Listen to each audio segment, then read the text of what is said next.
I am your host, JP, and this is my co-host, Josh. Hey, everybody. And welcome back to another episode of the FIlmBros podcast.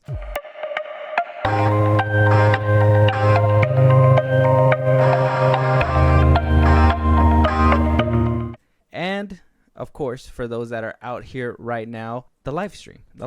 As we've been promoting, we have started doing some live streams on Twitch. So if you guys want to hear us, talk to us, have shout outs, all that good stuff, we will talk to you through here. So make sure that you guys are following us on Twitch, hitting the notification bell, and just following us at all times for shout outs. And for the podcast version, for those that can't see the screen, Josh, let them know where they can talk to us, give us a movie to review, even support us in a big way. Twitter, TikTok, Instagram at FIlmBros Podcast. We post when new episodes are up.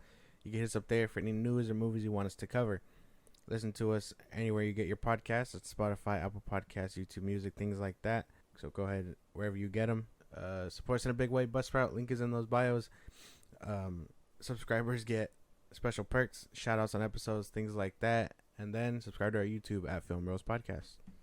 Yes. All of the above. Very good. So, Josh, obviously, we're not going to beat around the bush. We're just going to straight up squabble. Because you know what? I just needed to find the clip. I needed to figure out what's going on, where the divide is. And the reason why I'm saying we're going to squabble is because obviously we're going to be talking about some Star Wars right now. And more Star Wars. Yes, and I know how you feel about Star Wars. Sorry for the non-Star Wars fans, but we are Star Wars people in here. And over the weekend, or not over the weekend, let's say after the Ahsoka episode that had just released, we got somebody who came out and gave something just a tad controversial that split people down the middle. Maybe really controversial, but we talked about him during the Ahsoka episode, and that is Star Wars theory. And it seems like this post really got people with their knickers in a bunch. Yeah. And it was kind of close, but I didn't say the word. It was kind of close. Man. I didn't say it. I didn't say the word. But either way, you've seen this clip? I've seen it. Yeah. Yes. I'm gonna still play it. Obviously, you're gonna give it a look. But after the clip, go ahead and fire away whatever your thoughts whatever they may be. Just go ahead and let's just jump right in.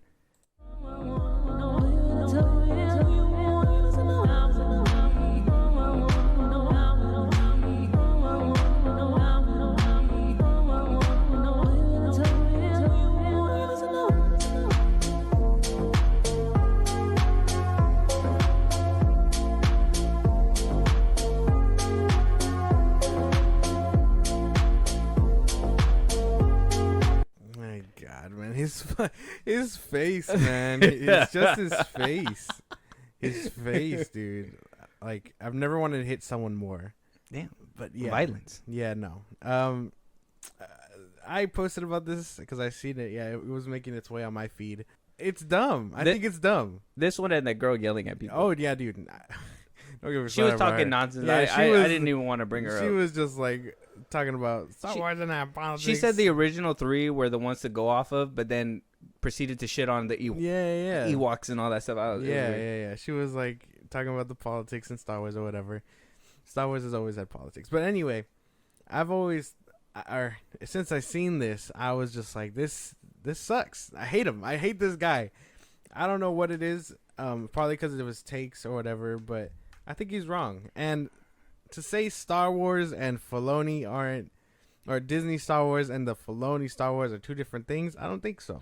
Well, to clarify for the people out there, obviously, Disney Star Wars, he's saying is obviously the sequel trilogy, Rogue One, and I think he's lumping in Andor with it as well. He's talking about like the movies, basically. The movies, basically, yeah, what Disney had pumped out first. And I think he even is, like I said, I've seen in some comments that he's jumping Andor along with it, but I'm just like, that's a little weird. And then he's saying Dave Filoni Star Wars, it's the Mandoverse, what's happening on Disney Plus, blah, blah, blah, blah, blah, whatever. It's all the same thing. It's all Star Wars. It's all Star Wars, but it's a different kind of Star Wars. And this is where we're going to get into the little dispute. And here we go. Disney Star Wars. When I hear Disney Star Wars, I do hear the sequel trilogy because that is the as soon as they acquired it, they had no leadership. Filoni wasn't in charge. He was just they were just going, okay, we're gonna make Star Wars movies. Mm-hmm. Star Wars movies are gonna come out.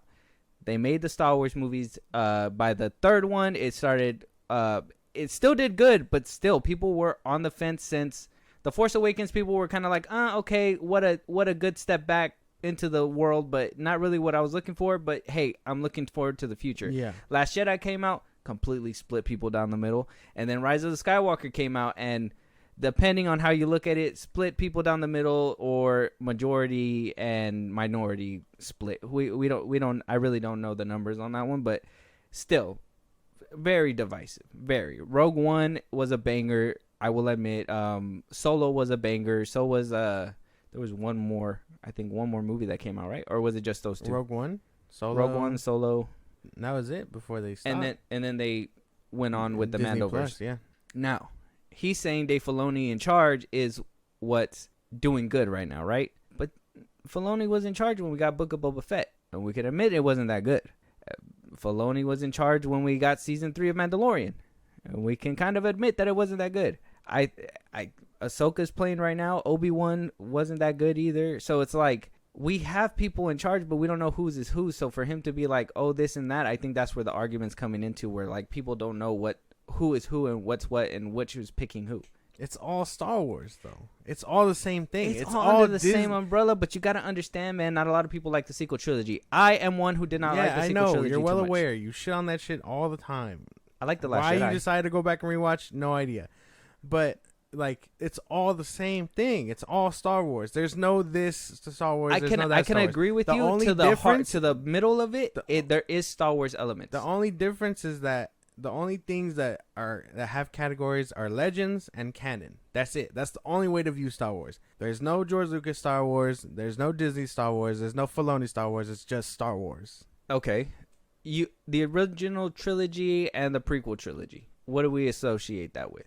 You're not going to be like, oh, Disney made those movies, right? Well, no, but it's all Star Wars. Listen, George Lucas made those, right? Yes. So any gripes that you guys have, and this is all with the fandom too, because when you defend your sequel trilogy, you'll say that the prequel ones had ass CGI, whatever, blah, blah, blah. Mm-hmm.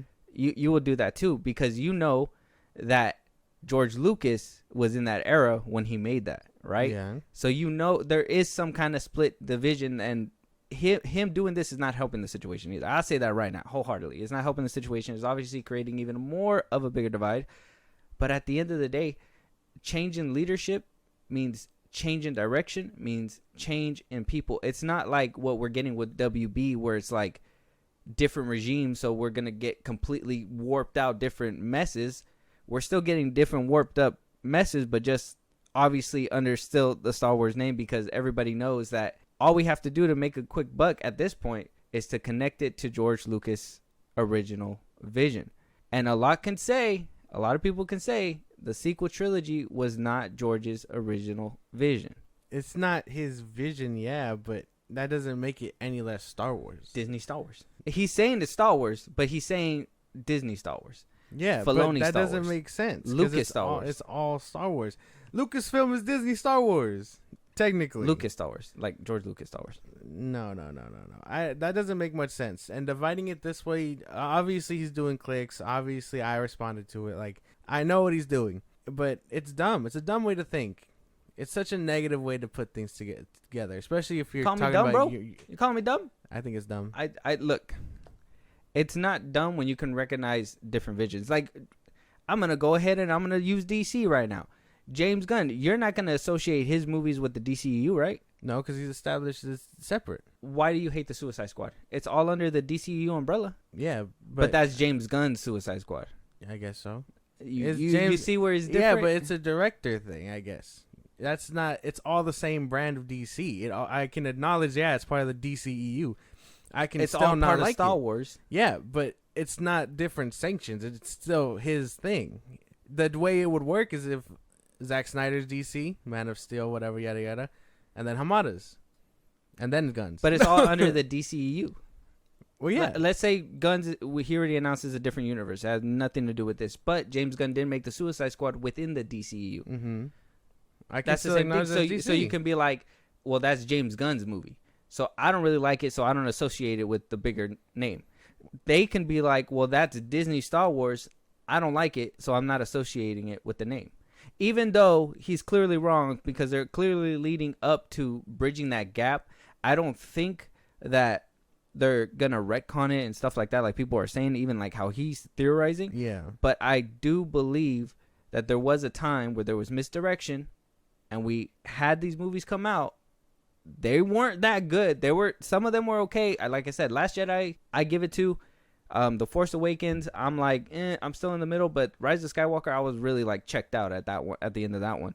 So I can tell you that not all of them are bad, but at the same time, not all of them were good. And you can tell that the misdirection or not the lack of direction was a major factor. Now that Filoni is told, hey, we need you.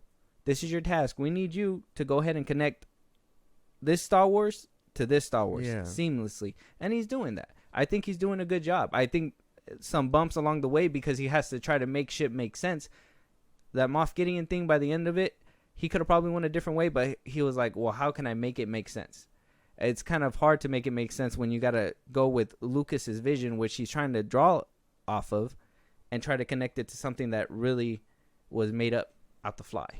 All this tells me, though, is that regardless if you think like this or not, it's simple-minded things like that where we can't get things that are sophisticated like Andor because people don't like that apparently.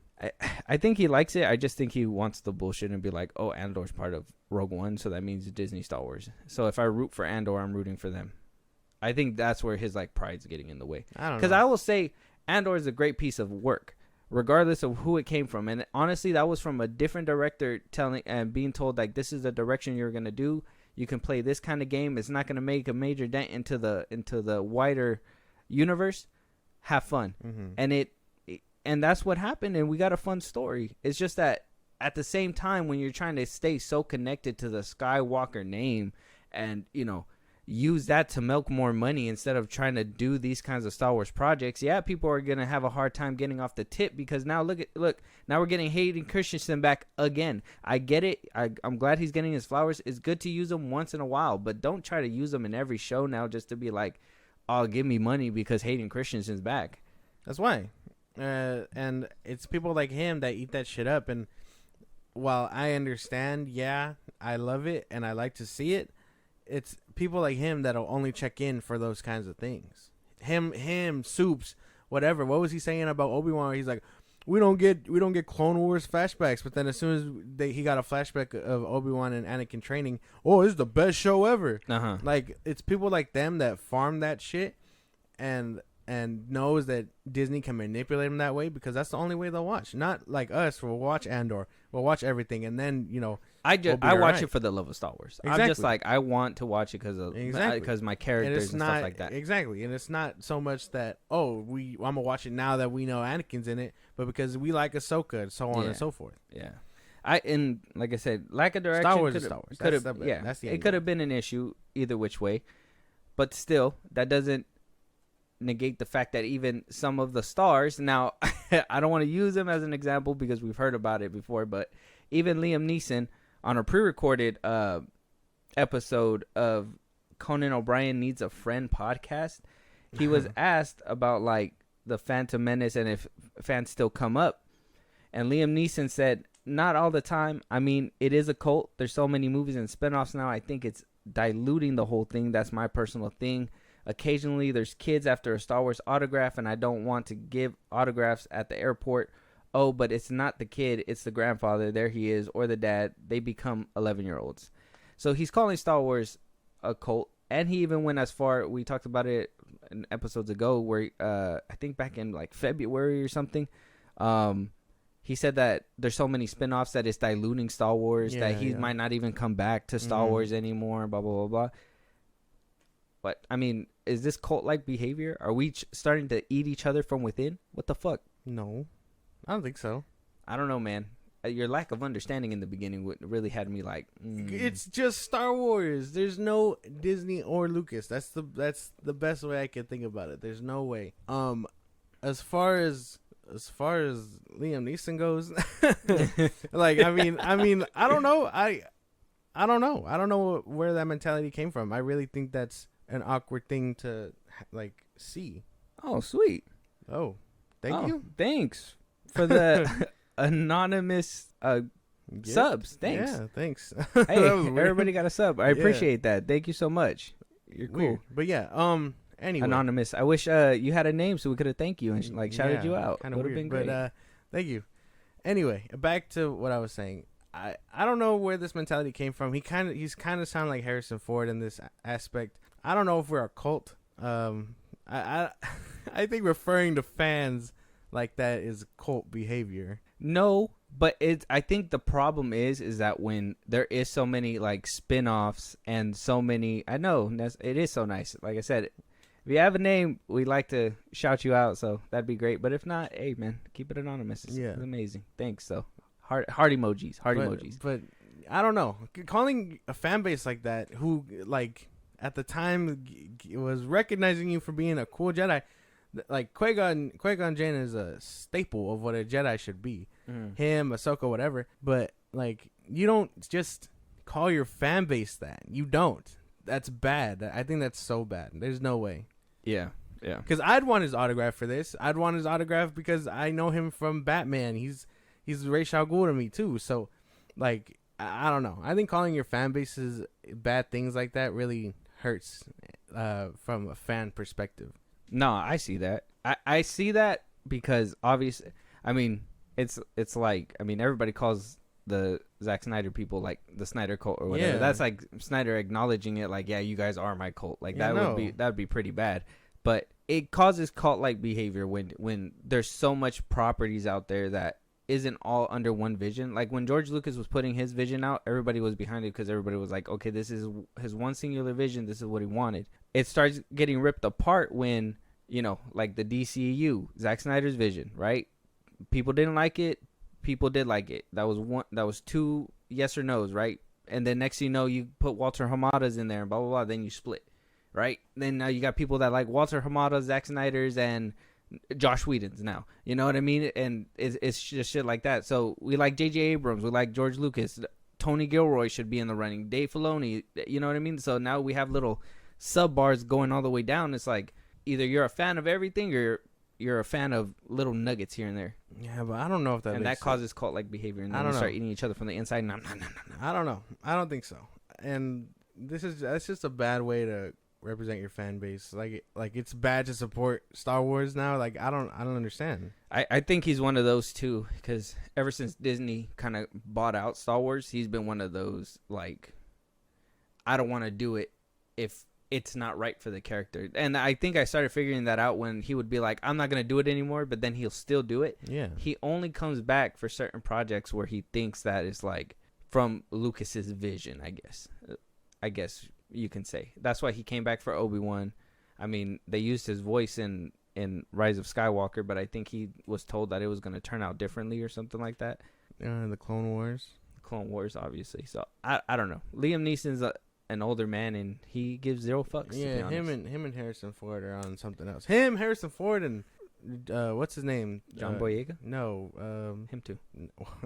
Him too. But Freddie Prinze Jr. like they're all on one, I think. Oh, Freddie Prinze Jr. is a different story. That boy is trying to gatekeep Star Wars now. I don't understand. Like, I get it. He loves Star Wars passionately. That's great, but he's like very on the defense about it now, which is odd. I don't know. Yeah. He gives one good character, and now he thinks he runs it. Like, okay, I guess. Sam Witwer deserves that spot more than him, I feel. Hey, say what you will, but Kanan got some cheeks, bro, and had a kid. Huh? Kanan got cheeks, bro. Freddie Prinze Jr. can say what he wants because he got Kanan to get some cheeks and have a children. He canonically fucks. Yeah, he canonically does things. That's funny. Just like Hayden Christensen. Why do you think everybody likes him? Oh, not because of that. Obi-Wan too. You know, I don't know. Not because of that. I mean, it makes him cooler if you know that they. He doesn't die a virgin. Yeah, exactly. They get some every once in a while. No. Jedi virgin. What the fuck? Throw lightsaber sticks at him. I don't know. Moving on though, something that you were right about, and I'm gonna completely look at this site differently, and I don't even know if I knew you couldn't trust them already, but I was kind of like, I kind of like to read what the critics say. But that is Rotten Tomatoes. Yeah. And the word coming out that apparently a PR firm has been paying these vatos to give out reviews. I knew it. I fucking knew it. Hold on. So, I guess a PR firm named Bunker 15 pays as much as $50 for a single Rotten Tomato review. The payments, which aren't typically disclosed, are usually given to obscure critics who happen to be part of the pool tracked by Rotten Tomatoes, though it's worth noting that an egregious site's rules prohibit reviewing based on financial incentive. Director Paul Schrader said that Rotten Tomatoes, which he says is a broken system, the system is broken. Audience are dumber. Normal people don't go through reviews like they used to. Rotten Tomatoes is something that studios can game, so they do. We take the actually, Rotten Tomatoes, Bunker 15 told Variety that we take integrity of our scores seriously and do not tolerate any attempts to manipulate them. We have dedicated teams who monitor our platforms and regularly and thoroughly investigate and resolves any suspicious activity. So they're denying it. Yeah. Rotten Tomatoes is denying it. That's not true. Bunker 15 is denying it. And yeah, so I mean, apparently this happened between the years of 2016 through 2019. When the Marvel movies were dominating the box office. I believe it. I believe that shit. Elaborate the theory, please. They were dominating the box office. Every movie that was standing next to it either got almost bad scores or whatever. There's no way. I highly believe that they were paying these critics, especially if Disney is finally coming out to inflate the numbers. Yeah, no. I really believe that they were probably paying these people off to hype up the Marvel movies and all that. There's no way. Mm-hmm. And on the opposite side, DC's movies were doing bad on the Rotten Tomatoes too. That's true too. You think WBD wasn't shelling out the cheddar? Probably not enough cheddar. Not Marvel numbers. It wasn't WBD at the time. It was WB. Well, yeah. I mean, not enough to buy them out. If Marvel's already doing it, they're just like, hey, they already paid us to do it. We can't. You know what I mean? So you think that Marvel was paying the tank numbers too? Yeah. Especially, like I said, it's coming out that they're inflating their numbers for their streaming or whatever too. I believe it. I believe this. I believe that they were paying them to inflate these numbers. Yeah? Yeah. And if it comes out true, I hope every critic comes to light and like they lose their credentials or whatever the fuck makes them a good movie critic. Well, apparently, because there was critics that were coming out too. I don't have their responses, but there's a couple of them that were like, oh, we'd log in and our post was already up. Like their thing was already up there. So they would call, but they couldn't get it removed. So they would just do a double, I guess. So it seemed like they had the system to a T. But it's like, did Marvel pay for this? Like, I need to see some receipts. Did Marvel pay? Did WB pay anything? Because there were some movies that came out that were actually really good, but got like low scores. Exactly. Was that like Rotten Tomatoes trying to make a statement like, oh, you didn't pay? Look at your critic score now. When the people MCU, ain't gonna come in. When the MCU was dominating from 2016 to 2019, whatever. Yeah, everything was coming out. MCU was dominating. They had 4 to 3 movies coming out every year between those years. Up until Infinity War, basically. 2 to 3. Yeah, whatever. But up until Infinity War came out. This sounds about right. They were probably inflating those numbers. Yep, I believe that. But is that a problem? I mean, it's not like the movies were bad. Obviously, it's a problem. Yeah, these critics lost their integrity at that point. Whether it be because of them already putting up the post or whatever or not, it's still a problem. And Rotten Tomatoes should fix that shit. I think so too. But to me, it's fucking crazy that. Well, I mean, I guess it's not crazy. It can't be crazy.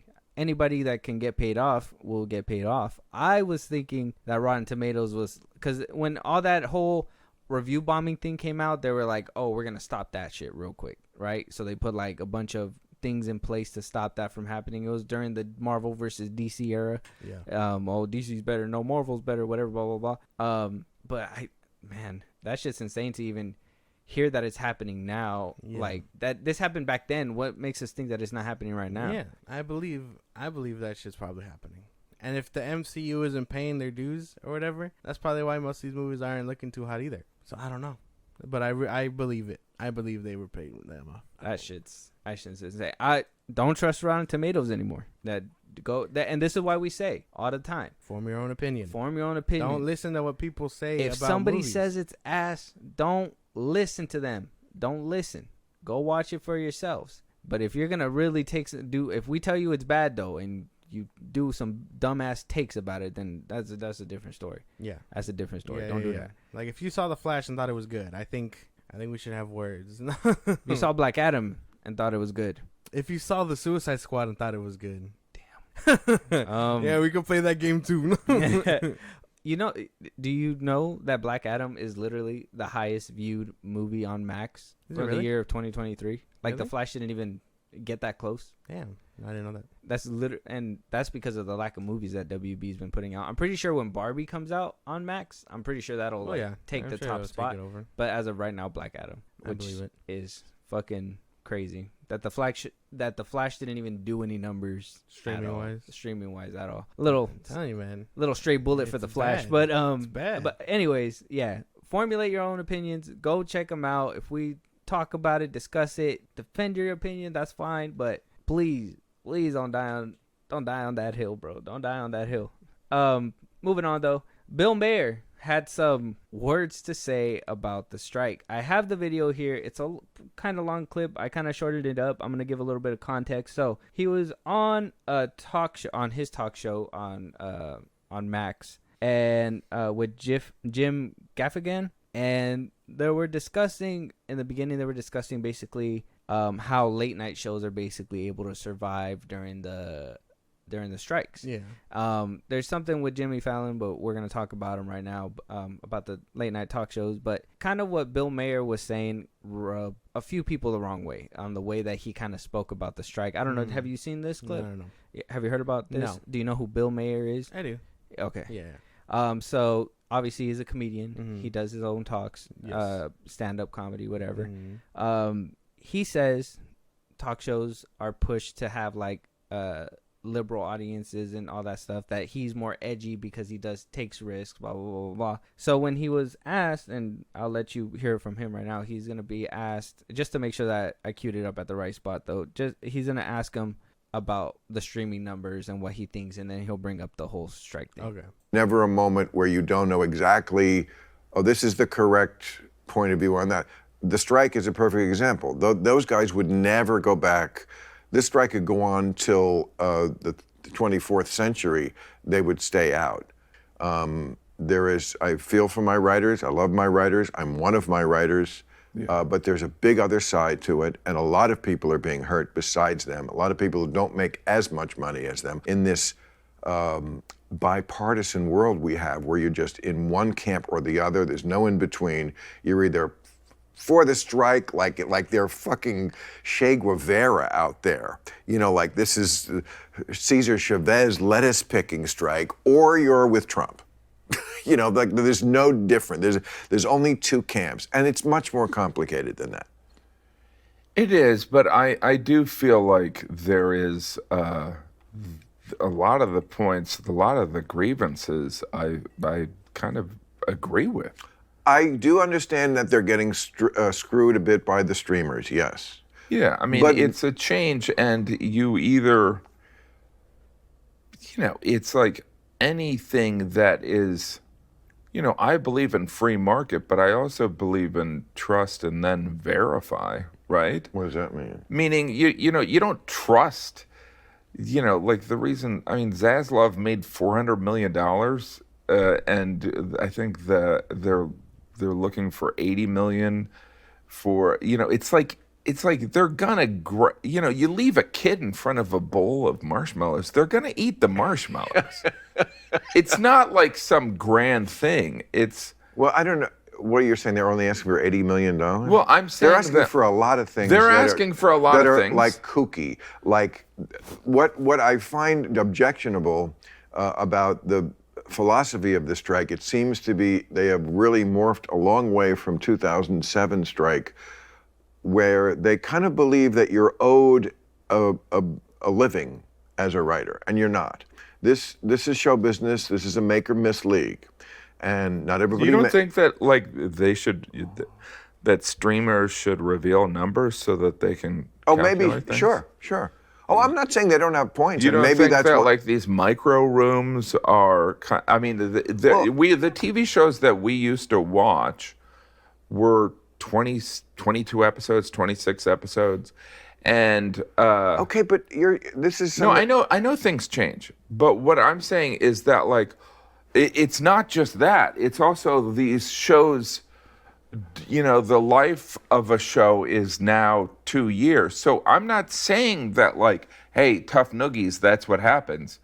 I'm saying that like, if they're making all their money, if streamers are making all their money or someone's making all their money in the first year, then if the writers are constructed, their deals are constructed on working for a couple years, and that's removed, then they should probably recalibrate how they get compensated. I don't disagree. There should be recalibration, and I think everybody else knows that. Well, I think it's even scarier than what you're describing, because it's like Zaslav and Amazon and Netflix and Apple, they aren't in the entertainment industry.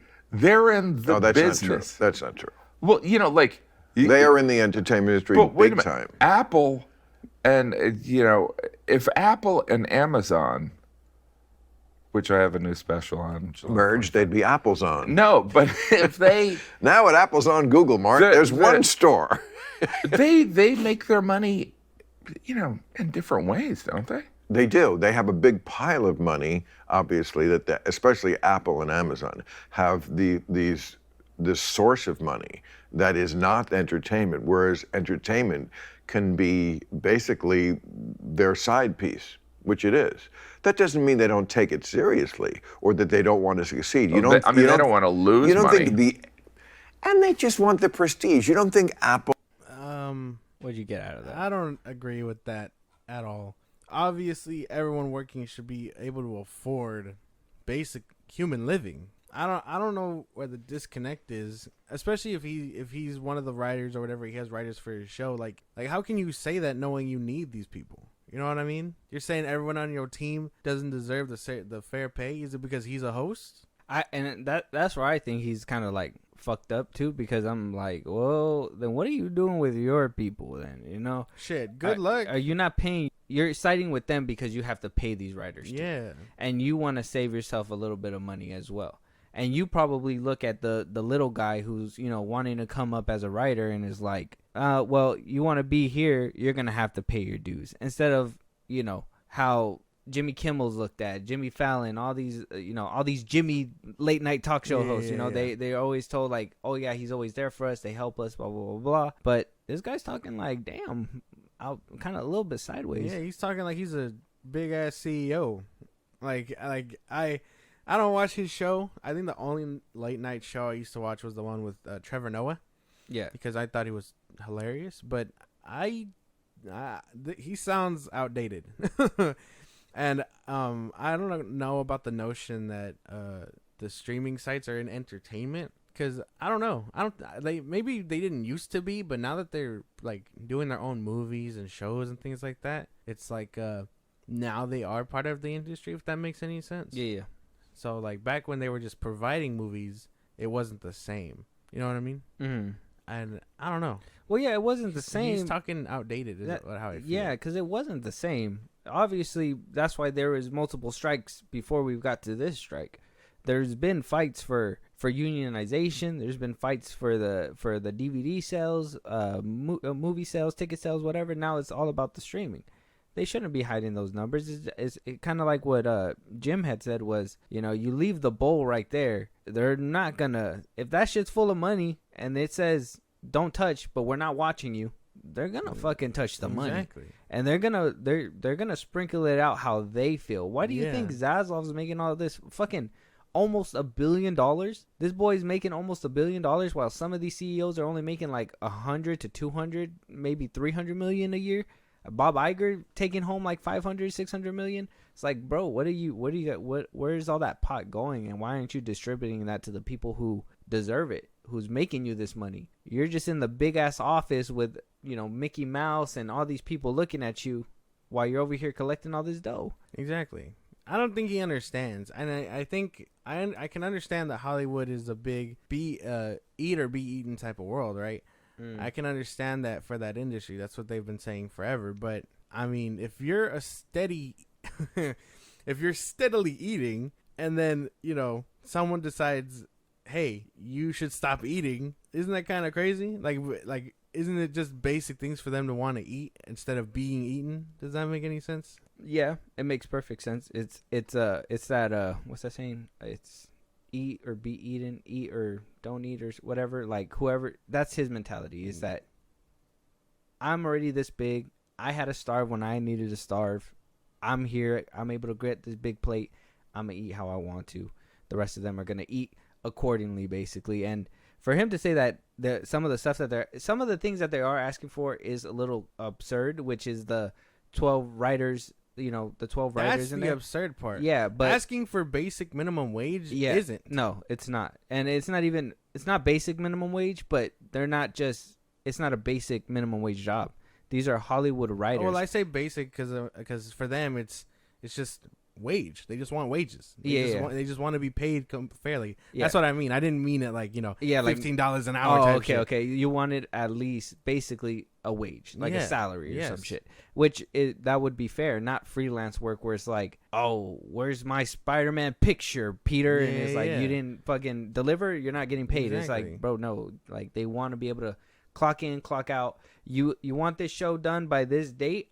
We need this much time on this project. I want to be able to clock in from this time. If you want me to work on it even longer, I need some Pay overtime. me fairly. Exactly. That's If you benefits. decide to, Let them apply for benefits. Why can't they Exactly. they have a union? Why don't they have some kind of benefit system Exactly. where, you know, they can get some health care and shit like that? Exactly. You have writers working with no glasses. Like, that makes sense. But like, I don't know. He sounds very outdated, and I'm sure this will bite him in the ass. And I think it's weird that a lot of these talk show people, like him, recent memory Ellen, you know what I mean? Like, Yeah. like they're just monster people. Damn, Ellen too. You don't remember that big scandal she had? Or I don't know if it was a scandal. I think it was for real. Where she had people coming on her show, or Yeah, she had to backstage or cancel whatever. it. Yeah, she Yeah. had people backstage that were like, "Oh, she's a piece of shit. Like, she's not this bubbly person. She's actually really mean or whatever." And then she canceled her show. Like, yeah, like, why are all these people kind of assholes? That's the question, right? Because even, like I said, we're gonna talk about him. Jimmy Fallon was accused of a toxic workplace, but he's come out to apologize. He nipped it in the butt really quick. But I do want to talk about what they did say. So they did say in the Rolling Stones article that it was a toxic work environment behind the scenes. Some staffers said their mental health worsened during the time on the show. That Fallon would allegedly lash out under pressure. 9 different showrunners have managed tonight since Fallon succeeded Jay Leno in 2014. And the impairments of that position, there is significantly less turnaround at Comedy Central's Daily Show, NBC's Late Night, Stephen Colbert, saying that an insider said there was an era of unstability, and that they even had that they said that nobody told Jimmy no in the Rolling Stones article, that everybody walked on eggshells, especially the showrunners. Former employees told the magazine, "You never knew which Jimmy you were gonna get, and when he was gonna throw a hissy fit. Look how many showrunners went so quickly. We didn't last long." And that allegedly they had a cry room on set for the staffers. Damn. What the hell, Jimmy? Yeah. I'm not... Man, I don't know what to make of this sort of thing. I mean, like I said, they can all be monsters or whatever, and if their poker face is that good to where they can, like, fool a whole audience, it's crazy. Because, I mean, you wouldn't expect that from him, you know what I mean? Or Ellen, like you don't expect that. Bill Maher, maybe. He seems like the type. Ellen, maybe. I kind of saw Ellen to be a little... I kind of felt like she might have been rude. Jimmy Fallon, no. Look at him. The only thing that bothers me is when he fakes laugh on his show, but that's about it. Yeah. Can't be mad at that. Yeah. Well, he has to do it. Well, yeah. He has to do it. He's like, oh, my co-host didn't even... Or my co-host, my...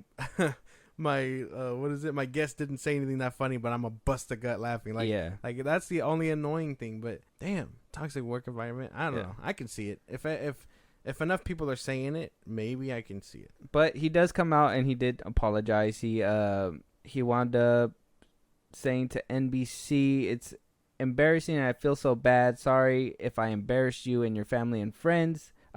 It was during a Zoom call meeting with the Tonight employees. "I feel so bad. I can't even tell you the assemblage during the meeting, which was said to be brief. I want this the show to be fun. It should be inclusive for everybody. It should be funny. It should be the best show for the best people." And yeah, so I guess he had a Zoom call with all his employees. But we did hear that he's been keeping his employees paid.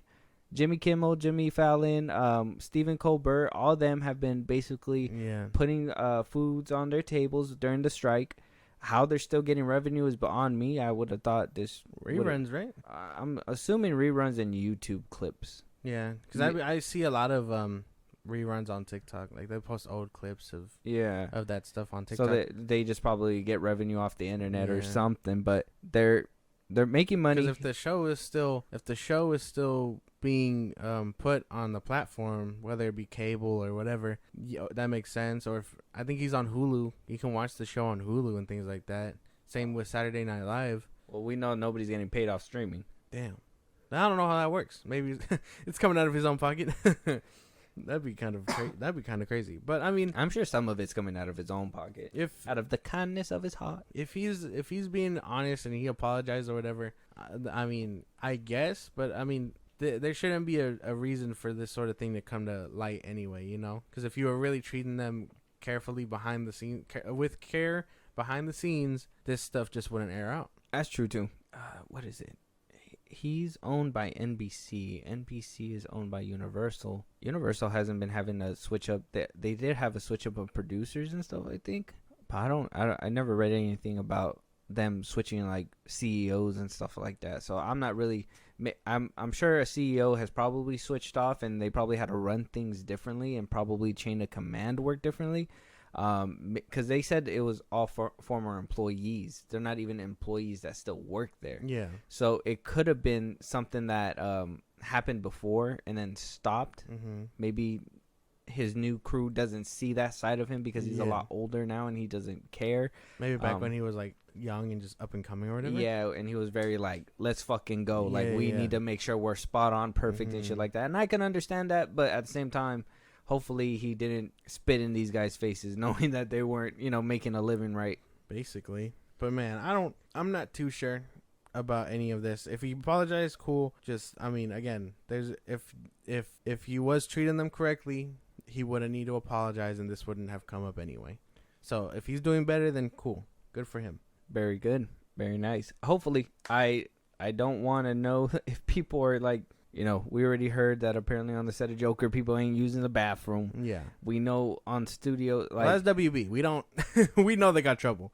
And that they're what do you call it? WB does have trouble, but that a lot of studios are trying to unionize, get kind of like what we have at our regular jobs, right? Where you have safety hazards, stuff like that. You have laws that protect you. Yes. As an actor, as a writer, working in Hollywood, it never has had that before. And they want to fight to change that, and it could change the whole industry as a whole in the future if they do get that. But I mean, it's nothing unreasonable, and they can cut out 0.088% of their overall revenue to fucking give them what they need. Not even 1% of their money. Exactly. We just need to wait for that day to happen. It should be happening soon, but until then, Warner Brothers will be hemorrhaging money apparently. So. Due to the strikes, apparently Zaslav himself is admitting that Warner Brothers Discovery will take about $300 to $500 million, like a hit worth that much. Zaslav, I don't know if you know this, but they're not asking for that much.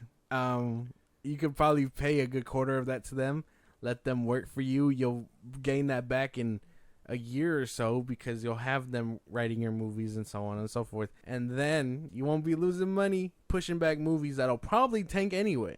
So tank? Do what you gotta do, Zaslav. I swear to God. Like, there's no way. There's no way. Like, I'm sure this is I don't know if it's a boardroom thing. I don't know if it's his own, like, pack that he's smoking. Like, how do you see that and think, I'm not the problem, they're the problem, they're being too greedy? Like, what the fuck? It's you, not me. Like, no, food, it's clearly you. It's clearly you. You are paying more to push back Dune and Godzilla versus Kong and so on and so forth because you won't pay the people that what they're asking for. They are not asking for this much.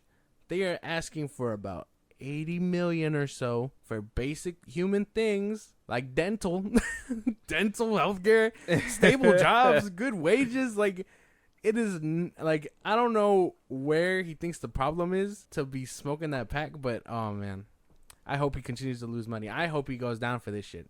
Is this like a personal beef? Is this because of the whole Snyderverse thing? No, he didn't. No, he has nothing I'm to do just with saying, that. like, If it was Hamada, I feel like, you know, the whole pay the people thing is like, you know, the cherry on top, but it seems like you have something built underneath. no, I'm all That for is the like- people that should be paid. They make my movies. Why wouldn't I want them to be around? That's true. No, you're right. Like we said since the beginning, we stand in solidarity. Obviously, we care about. I'll be these people. damned I watch something by AI. I feel like on YouTube and stuff, there's a lot of that going around right now. I don't know. A lot has been going on my feed where like people are using like AI to make certain videos and stuff like that, and I'm just like, damn. Did you see that? They made a song with Drake in The Weeknd, and it's gonna get like It nominated can get nominated because it's made by AI. Mhm. Somebody wrote the song, Mhm. but had an AI sing it Yeah. that sounded like Drake and The Weeknd, and it's gonna get nominated.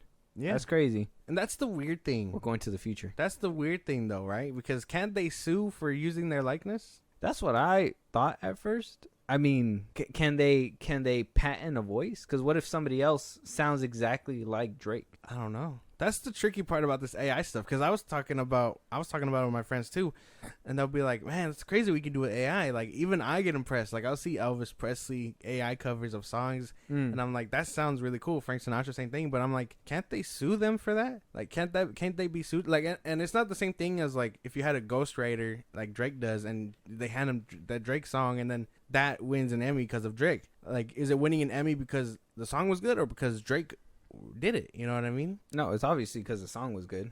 That's why there's other losers. That's right. But- So in this case, and that song wins, that guy gets the Emmy. Whoever not, wrote it. not Drake or The Weeknd. But Yeah. can't they sue them for like defamation or something like that? Well, that's one thing too that's gonna be a big problem, which I don't understand why why the whole people that run shit is like not regulating it yet, because AI is gonna be. I think this problem would have been fixed if something would have happened upstairs, federally or whatever, Yeah. to make it regulate the use of AI, how you can use it for businesses, blah blah blah blah. Because if anybody can do anything, somebody could make a video of you doing something that you didn't do, Yeah. and be like, he did it, and it's gonna be like a he said she said situation. It's gonna be like a big deal, and they could do that with anything from normal people to big celebrities. Like- Imagine the celebrity shit that can be happening. Like those videos, like I know we're dipping into the AI side, but those videos where you've probably seen them, they're parodies. I think that one of the bigger ones was they used AI to make James Gunn say like a message to the Snyder fans or whatever, and they were like, "Oh, I know I suck" or whatever. And they were basically defamating his character. You know, like, can he sue for that? I know people were like, "Oh, he can sue you" in the comments or whatever, but is that an actual thing if it's a parody or whatever? I think he could if it was severe enough. Like, I think he would have to prove like it's really fucking with his life. But if people already hate him, what is that video really gonna do? It's crazy to think about. Yeah, Because I don't know if anyone AI else is like a big deal. That's why, and I don't know if anyone else upstairs is thinking about it, and like if we're thinking about it now as like, I guess, regular people, not someone with that high status like they have, like that eventually when it affects them, that's when they'll be like, "Oh, you know." You ever use Chat GPT yet? No. Bro, I was at work. I used Chat GPT, and we put in a Star Wars story that hasn't been told with Darth Vader. Yeah. And that shit just stacked the whole like 30-page story just of the whole thing. And I only was able to read some of it, but like that shit actually it sounded kind of fire. That's why I'm like, AI can do cool shit, but where's the line between they use it as how do you say it? They use it as a tool or use it as a as damn. How do you Recreational? no, that's not the word. Like something to help you versus something to do all the work for you. You know what I mean? Like you don't want the AI to do all the work. You want it to help with somebody's work that's imperfect to kind of perfect it, polish it up. But then you have the mentality where it's like, well, why do I have to pay this person and then a robot to perfect it when we can just have the robot make it all do together? It all. Well, I don't know. That's a something. tough thing about AI. That's something like to think crazy, about because it actually comes out cool. That's what I'm saying. ChatGPT is a good tool, but it shouldn't be used to like completely remove the human touch of everything. Yeah. You know what I mean? Because I feel like the human touch is what helps people connect better. Mm-hmm. That's why, like, when phones were coming up, when they were just like phones to like either text or call, they weren't really doing too well. You know what I mean? You still had like phones all over the place, house phones, whatever, blah blah blah. But once they started having that human touch where you can look at people, watch videos, do all that shit, it enhanced the experience of having a phone, and you're able to have all the knowledge literally at the palm of your hand. ChatGPT can be in the palm of your hand. That shit is It's crazy to think about. I just hope it doesn't take over the world, man. I hope this doesn't become a Skynet situation, bro. I don't want to die by not by robots. Yeah, no. I wouldn't want to either. Interesting. Yeah. Interesting to think about. That is a deep topic. Yeah, no. If y'all didn't consider that, think about it now, because, damn, that is interesting to think about for real. Yeah. Well, one thing I did want to talk about was what Sam Neill said. Now, Sam Neill is who was he in Jurassic Park? The main guy with the hat. Him. Sam Neill? He was what's his name in the movie? Oh, I don't remember. But he was the archaeologist that went the dad. Yes. Yeah, if you can Google him.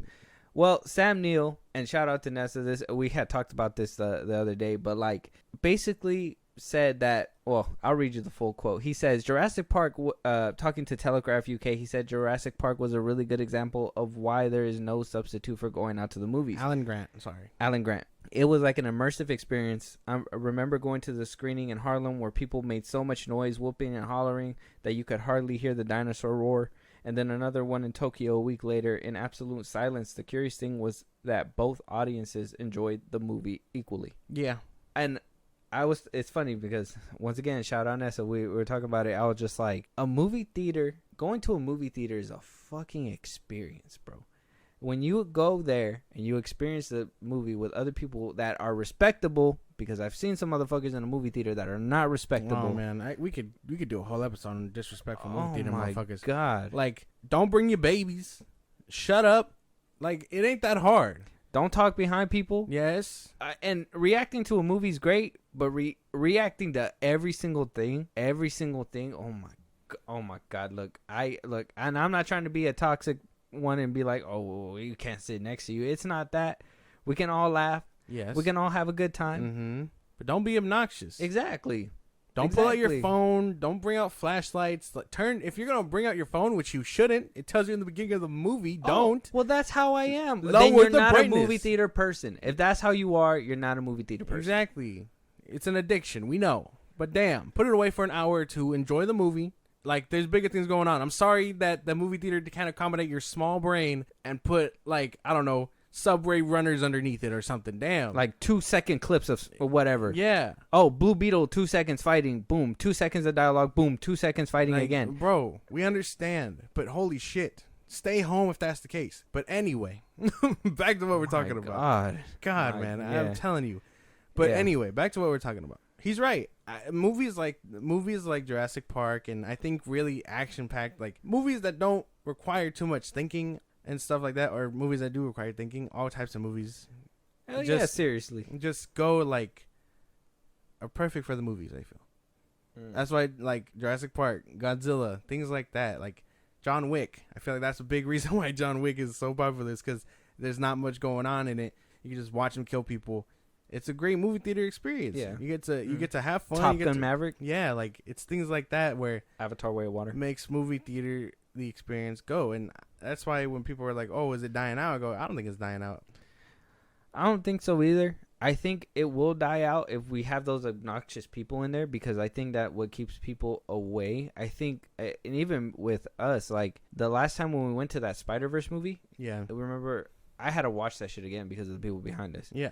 But like that is what made me be like, man, they just allow anybody up in here. You know what I mean? And I get it. It's a movie theater. It's where everybody should be. But like, if you know you're not gonna like sit there and watch the movie, why are you here? You know, like if you know that you would rather be on your phone, if you know that you would rather be doing other things, go do those other things. Yeah. Why are you here? But I like one experience for sure is when we went to go watch the Return of the Jedi. Yeah. That was a great experience. Mhm. When Avatar: Way of Water, I love. Okay, in some movies when people clap, I think it's great. But when some movies when people clap, and I'm just like, oh, like this is not movie clap worthy. But like, you know, I like that. Some people enjoy it enough to even stand up and clap at the end, or you know, be like, oh yeah, fuck yeah, or whatever, blah blah blah. And I'm just like, yeah, hell yeah, man. If you're that passionate about it, Yeah. people that, you know, at the end of the movie when it's a cliffhanger, like, say what you will about Far From Home, but everybody in the movie theater were kind of like, what the fuck? Everybody was mumbling at the end of it, like, what just happened, kind of shit. Like, that was the height. Infinity War, by the end of Infinity War, when everybody was like crying, Yeah. everybody I just remember felt that. super defeated. Movie theaters are an experience. And I know we're, you know, gassing them up. It's all jokes, but at the end of the day, we just want to enhance the movie theater going experience. Exactly. You can't do that if you're talking. Shut up. No. But, Yeah, and if you're looking around right now, we're looking at you. exactly. Yeah. If the boot fits. No. But he's right. Like there's a lot of movies like this that just bring people together, I feel, and it's just a place to be, unless you're being obnoxious, in which case don't go. Pretty much. Yeah. Pretty much. Yeah. Pretty much. But yeah, Sam Neill, W. I didn't even know you can collect W's, but hey, this is your W. This is a major W. It almost makes it forgivable for what went down in the Jurassic World movie, but I'm ready to overlook that. He was just brought back for nostalgia, bait, bro. You leave him out of it. No. We can't. 1 through 3, though, that's his ballpark. 3? Nah, I don't know. You cannot say 3 wasn't that good. It was not that good. 1 and 2. What's wrong with 3? Don't get me started. I want to on know 3. what's wrong with 3. That's the one with the talking You don't even know which one it is. No. That's the one with the talking reptile dream, right? That's where it all starts. Yeah. No, that's not where it starts. That's like in the middle of the movie. No, it's not. Yeah, it They're is. basically on the plane at that point. That's the beginning. Oh, yeah. He's like, "Hey, wake up! It's the reptile right next to him, the velociraptor." No, he PTSD. I think that third one kind of rocky. You named one It's scene. like Terminator 3. You It's named not that one good. scene. It's You not named that good. one scene. What else is bad? I can keep going, man. But That one was like the edgiest one. It was great. It had the blood. It had like the kills. It was good. Dumb. I think people just didn't like it because of the fact that it was like a lot of kills, which was weird that you didn't want that in a dinosaur movie. I honestly think that for whatever reason it was panned. Think again. I will say that reptile thing was kind of dumb, but I was just like, okay, well, PTSD, I get that, sure. And maybe that whole sticking your hand in a big pile of shit was kind of weird, but hey, leave it alone. The kid surviving for a long time and being able to make like smoke bombs and shit like that, that's cool. That shit was cool. No, the third one kind of rocky, The pterodactyl fucking cage thing, that shit's fucking iconic. but not as iconic as the velociraptors entering the room with the children. That So, was the first one, though. Exactly. That's a cult classic. exactly That's different. But, like, Moving on, Sam Neill W. That's all I can say. how dare you? You didn't even defend Jurassic. You know what? You didn't even. You know what? F you. F you, man. Moving on, though. I did say we did talk about before, and it's kind of maybe depressing, maybe sad, maybe it's a little fake out. But apparently, Ben Affleck will not be reprising his role in Deadpool 3 after all. That apparently those pictures of him on set and what we talked about before was just him visiting his ex-baby mama and his kids on set of Deadpool 3. He has family members in Deadpool 3. Well, Elektra is going to be in Deadpool 3 still, but they used to date. Oh, really? Yeah, and he I had didn't know kids that. with her. Oh, I didn't know that. Yeah, like back in, I think around the time when they made this movie, to be honest. Oh, damn. I guess that makes a lot of sense. As awkward as that movie is, it seemed like they had a lot of good Mhm. chemistry. Yeah. So it makes sense. Damn. She almost killed you and you were fine with that? No. But, I mean, that's cool. I'm not too sure. Did he come out and say that or what? Or is that just another rumor? No, it was it's a rumor. They wound up confirming through Daniel RPK, and he's a known scooper, and he was clarifying because a lot of people were speculating that it was going to happen, Yeah. but apparently that, and even the trades wound up picking it up as well. Like like I said, they've been kind of starving for headlines, so they've been picking up even Scooper's things as well. So it's like hyping up people. But basically that a Scooper saying that he won't be in it. So that's what I'm saying. It could be a fake out. It could be like, oh, we know who's scooping now, so we're gonna go ahead and say that it's not throw happening. it out in the air that it's not happening. See if they catch it. And then boom, he winds up showing in up the next suit. to Spider-Man, Toby Spider-Man or something. Yeah. Would that be like an epic moment for people? I'd be hearing that, they want to see all these like older cats like together, Wolverine, Spider-Man, the Fantastic Four. Yeah, because like I said, like I always keep saying, at one point they were all supposed to meet up, and that was supposed to be like the 2000s MCU before Iron Man. Yeah. Yeah, they were all interconnected to some capacity. Okay. I mean, I get that, but still, it's kind of like, I mean, they're a lot older. They're older. So that's something that I always felt. It's like kind of like what they did with Liam Neeson and Obi-Wan Kenobi. That boy just looked too old, and it just made it sad. Yeah, but I'd still want to see it. Doesn't it get the satisfaction that they exist together. Can't that just be in your head? No, I want to see it. No, show it to me. Yeah. Why would you show me the shit if I couldn't have it? I mean, at one point you could have, but that ship has sailed. Yeah, and now that they're throwing out the idea that I can have it again, I'd want that. Yeah, but if it's like, if Zack Snyder were to come out today and be like, oh, the DCU is going to be rebuilt, it's not too far out. This was back in like 06, 04, my man. I'm not saying make a movie about them. I'm just saying, hey, like, make them meet. That would fulfill everything. Hi, I'm Daredevil. I don't know where am I going? You want to see Daredevil and Tony Stark's Iron Man fighting on a swing set or something? No, not those two. No. On a playground? No, I don't give a fuck if he meets Iron Man. I give a fuck if he meets Spider-Man. If he meets... Okay, Johnny Storm. Chris Evans, Johnny Storm. Him and him going toe-to-toe like, oh, you're on fire. Well, how do you know that? I feel the heat. No, I'm on fire.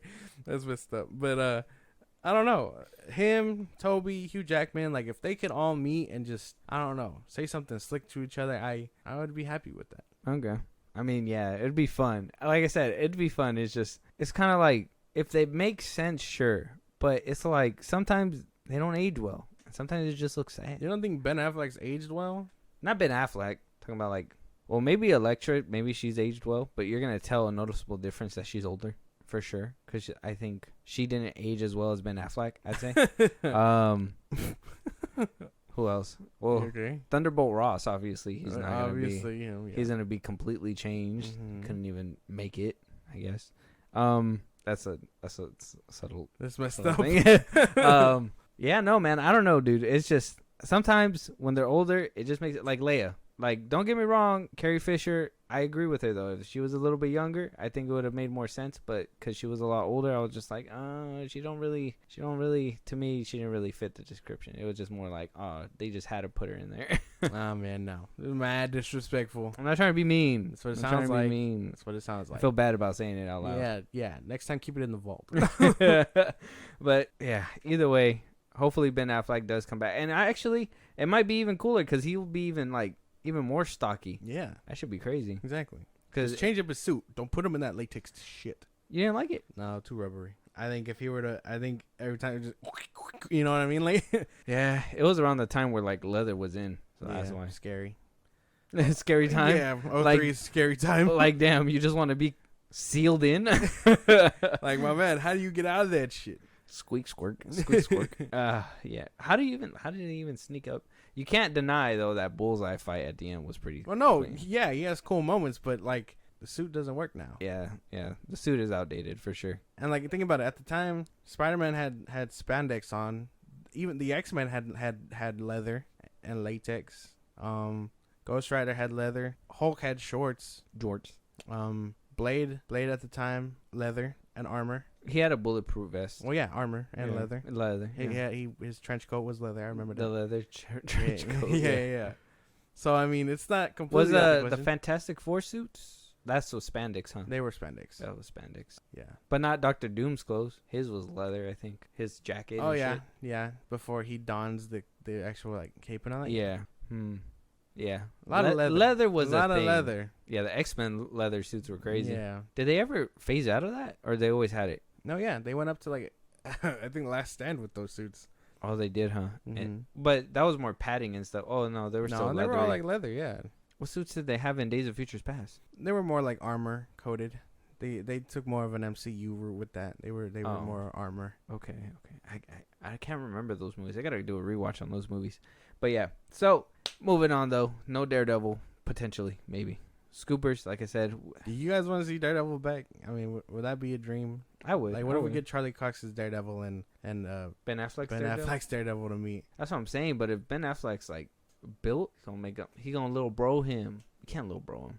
What? Yeah, Charlie Cox isn't built. Well, yeah, but Charlie Cox's Daredevil has hands. So does his. Not He has as- that not- fucking. Not as good as. He has that I don't fucking- Think, I don't think not as good as Charlie Cox's hands. My boy was dodging whole ass blades. Charlie Cox couldn't even handle a punch from Iron Fist. What a That's Iron Fist. What do you mean? And he was schooling him that whole fight. No. no. We're not no, going down this No, road. no. Ben Affleck jumped off rooftops, my man.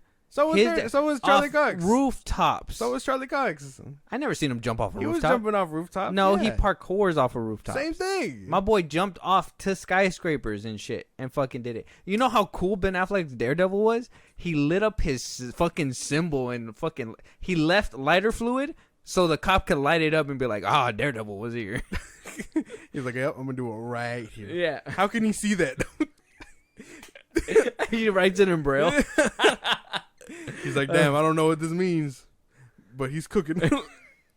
How could he see that? How would he be able to do the D perfectly? That makes no sense.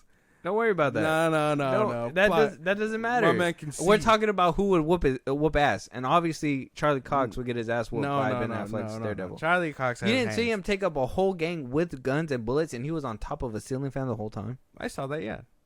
Charlie Cox And my takes hits Daredevil and my, beats people in single hallway transitions. my Daredevil doesn't put him in the hospital. He puts him in the morgue. Put him in the coffin. Yeah, puts him straight in there. They don't come back. It'd be very alarming if they did. They don't come back. Nah, man. See, that's the problem. He's a killer. Daredevil's not a killer. Technically, They do it to themselves. yeah, man. Like the dude that They could just not die after a beating. It's kind of like saying Tobey Maguire's Spider-Man killed that criminal. No, he didn't. He walked backwards and fell Well, yeah, over. he didn't kill him. That was the same dude with the train. He fell off the train and No, he held him and he was like, "Your next stop," or whatever the fuck. He one lines his ass and then drops him. no, he falls in there and he stands up there. He's like, "You hear that? That's the sound of whatever coming at you." Blah blah blah. And yeah, He should have been able to save him. That's what I'm saying. He basically murdered him. Batman didn't save Ra's al Ghul either. Toby didn't save that guy. Yeah, but he didn't push him. He stepped back in fear Toby and quite fell through the window. literally threw a grenade at his best friend. Yeah, but he knew he'd survive. And that then shit. Charlie Cox, okay, and just to keep it on that subject, all right, Okay. he didn't even beat the Punisher. He got his ass handed to by the Punisher. That's comical though. That happens canonically in the comics. It don't matter. Yeah, it does. He beats Bullseye, gets his girlfriend stabbed in the process, but that's a totally different story.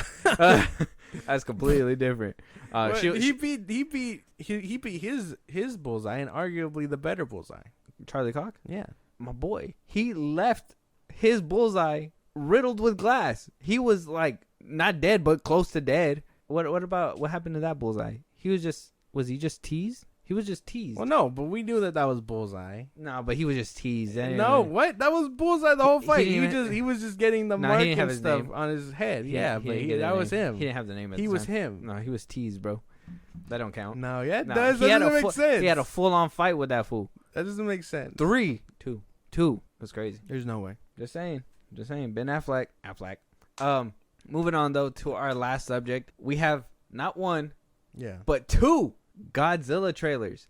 We have one, the Japanese Godzilla -1, Yeah. and then we also have the Apple TV's Monarch Ooh, Godzilla okay, TV show. Okay. Now, the -1 is the Japanese one, and I kind of wanted to compare at the end American versus Japanese. Okay. What kind of like story they're telling, stuff like that, and see if we're kind of interested in it. Okay. But it's gonna be very good. Oh, thanks, Game Bandit. Thanks for the follow, bro. Shout out to you. But we're gonna get started with these trailers. Let me move this bar out, Cho guys' way. Oh, this is -1, the Japanese trailer. どういうことだわかりません何かでかいのが。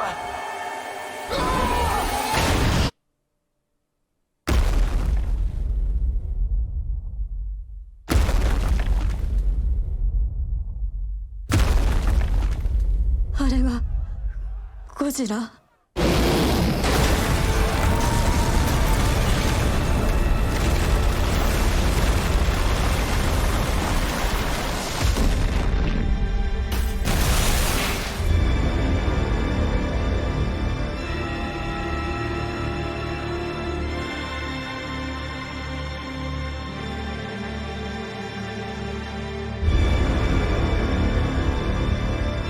なんで俺たちこんなところに呼ばれたんですか。政府はこの情報を国民に伏せています。誰かが貧乏口引かなきゃなんねんだよ。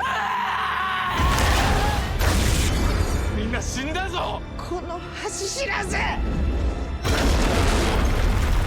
その怪物は許しちゃくれない。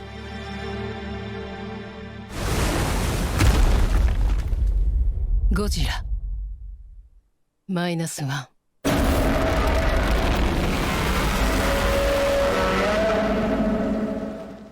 How'd that one look? Not bad.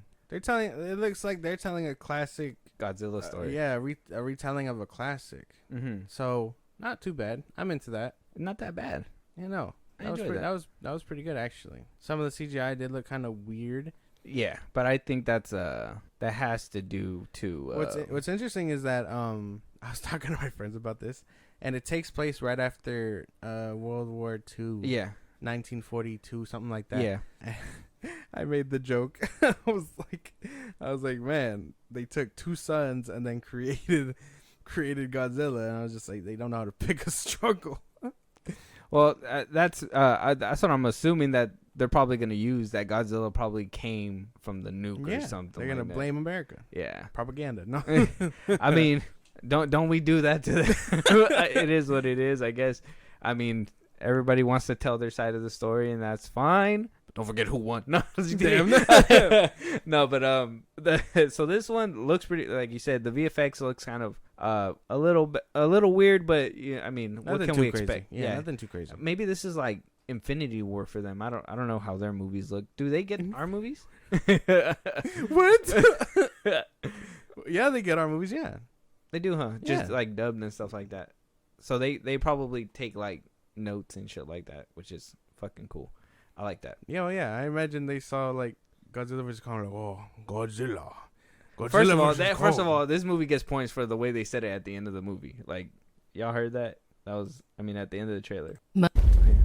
ゴジラ-1。 That sounds clean. you know, But yeah, so very good. I personally like it. I mean, this is something that I probably will watch. really, As it well. doesn't bother you that it's in Japanese. It doesn't if it looks like a good story, and honestly, Godzilla might draw me in only because I want to see how they kind of show him off and stuff like that. How much they put him in the movie versus how like we did when they first came out The with American version. yeah, the American version. Godzilla. I like to compare because I even watched like the older Godzilla movies, Yeah, and then yeah.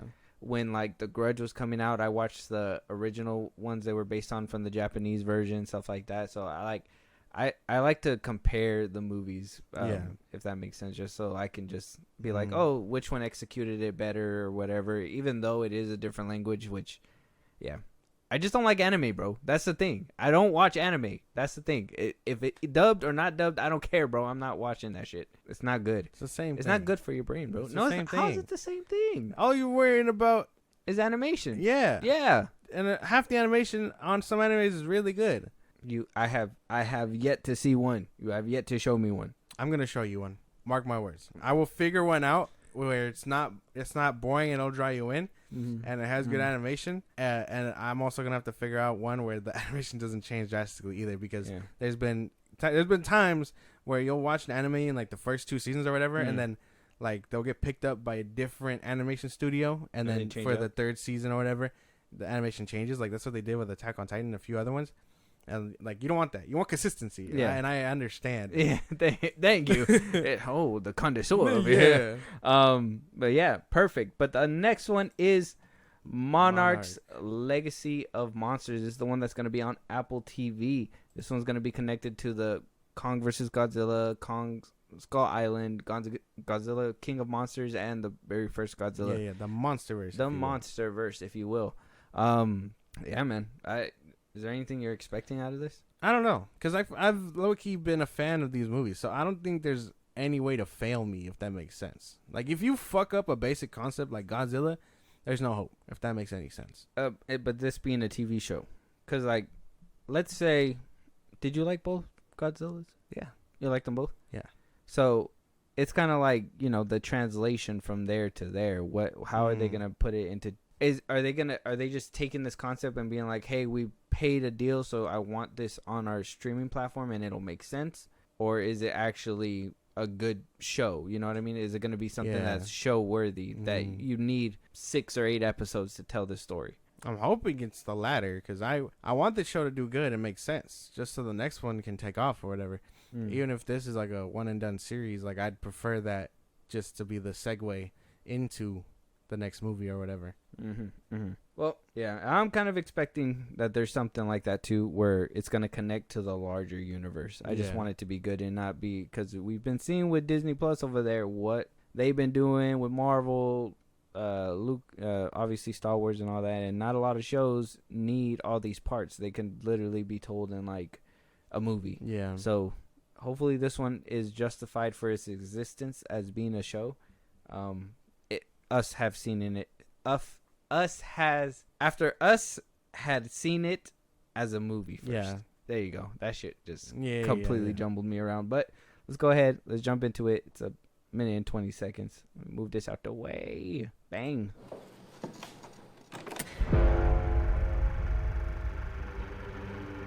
I don't know if this will get to you. I hope so. I can't go back in time and fix all the mistakes I made. But maybe I could leave something for the future. A legacy. Oh, wow. The world is on fire. I decided to do something about it. Hopes, dreams, ambitions. The mission was to protect their world and ours. It's what we wanted Monarch to be. Instead of chasing monsters. If you come with me, you'll know everything, I promise.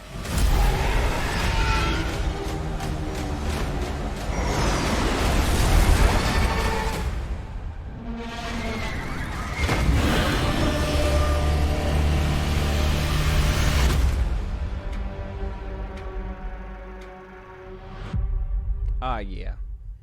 That looks crazy good. They put some money behind that. Yeah. So it kind of confirms what I was saying last time we talked about these images surfacing.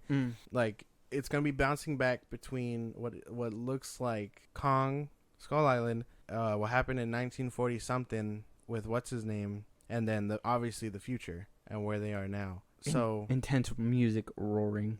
But, like, that's what I imagine. Because, I mean, not everybody made it off Skull Island. Yeah. So I think they're going to deep dive into that, too. So I wouldn't be surprised if we see a reoccurring cast from that movie. Yeah. It was good to see John Goodman. Yeah. I was like, okay. All right. That interests me more because of the connectivity, the tissue between it. And if at this time he's still alive. Yeah. So if he's going to actually play a role, I didn't even know he was going to be in the show. I didn't know that either. They kept him under wraps. So if he's gonna be a part of it, that's gonna be it's gonna be crazy. Actually. It's gonna actually show like where his hand was in all of this because he knew about Skull Island. Yeah. But how did he know about that shit? Yeah. And why did he fucking die to go out there? Yeah, that means he took a voyage at some point with a different crew before the one in Kong Skull Island, right? Exactly. Yeah, that's cool. And then I love that whole Wyatt Russell, Kurt Russell thing. Yeah, it's crazy. They look the same, bro. Yeah. Strong genes, the Russell man. Other than that, damn man, this might get. Is this gonna be all out at one time? Gotta look that up. I don't know. I hope it is. I hope they don't. Damn, because if we're gonna have to pay a month subscription for that shit. Damn. I hope it does drop all at once. Yeah. I don't know if their shows have a record of doing that though. I don't know if they're not like Netflix. That's something that Yeah, I don't know because I don't have Apple TV. I don't watch Apple TV like that. You know, They're- I get they're- offers from Apple to like subscribe for free, but nothing's piqued my interest Yeah. there. What do I want to see? Tom Holland getting rammed from behind? No. No. I'm keeping my money for that. I don't want to see that. You want to see Will Smith get whipped Nope. like Chris Rock? Can't do it. Damn. Fuck. No, I don't want to see that. But this one piques my interest enough to get it, which is insane. Well, I think it's because they played it smart. Apple signed with people that know that this universe already has a following. And like it or not, I mean, I know this universe is thriving where like that other monster universe failed. You know, the one with Johnny Depp and all them that was supposed to be like the dark universe or whatever for Universal. This, I didn't think this one was going to make it. After, honestly, I thought after King Kong versus Godzilla, I was like, what else can they actually do? But if they're actually going to explore more back in the day and how Godzilla is affecting them in real time today as well, that shit would be, that's an actual because intriguing concept. It's an interesting thing because they're taking a deeper dive than basically what Jurassic World was trying to do once they set the dinosaurs free. Like, they didn't tell us how that impacted society or whatever. Yeah. It just like people were dying left and right because they were getting randomly chased by dinosaurs. Yeah. Or you call it here, Monarch is bridging that gap. And I mean, if you remember, I think it was at the end of King of Monsters, they were like, oh no, it's affecting the ecosystem and this and that. Yeah. And like air is getting clearer or some shit like that because of them. So like, if they're gonna deep dive into that, that's very interesting. Actually. Yeah. And how I like how now they're like, this is a Godzilla bunker. If he comes out for whatever reason because of another kaiju, like, this is where you go. And let's say the CGI is better than the Godzilla -1, obviously. Yeah. To kind of compare the Godzillas, but you can tell like their Godzilla in this universe is inspired from that Japanese Godzilla. Yeah. Which is great. I mean, I know some people didn't like the 90s one with that looked kind of like a dinosaur more. Yeah. But I fuck with that design. I like this design too. I think it is a cool ass design. And I just want to see Godzilla going ham, bro. And I want Kong's lick back, bro. That's bullshit. You gotta wait for the movie, He man. was spamming laser beam, bro. You gotta wait for the movie. I know I gotta wait for the movie. But they pushed that shit a month back regardless. But can't wait for the show. Can't wait for the movie. Can't wait for this universe. And I really want to see that Godzilla -1. If you are down to watch it too. Who knows if that one makes it on our top 10 by the end of the year. But with that, that's going to make it our last topic of this episode. So as always, if you guys want to support us in a big way, if you guys want us to talk about a movie, links are up there for the people in the live stream. But for the people that are on podcast form only, Josh, let them know where they can let us know. And if they want to support us in a big way, Twitter, TikTok, Instagram at FilmBros Podcast. We post when new episodes are up. You can hit us up there for any news or movies you want us to cover. Spotify, Apple Podcasts, YouTube Music, things like that. Listen to us anywhere you get your podcasts. Buzzsprout, link is in those bios of the socials I just gave you. Special perks and shout outs to subscribers. And then subscribe to our YouTube at FilmBros Podcast. Yeah. And we will talk to you guys on the next one. Make sure that you guys have the notifications on. Yes. Make sure you guys are following us on Twitch so you guys don't miss a live. Exactly. And we'll talk to you guys later. Talk to you guys later.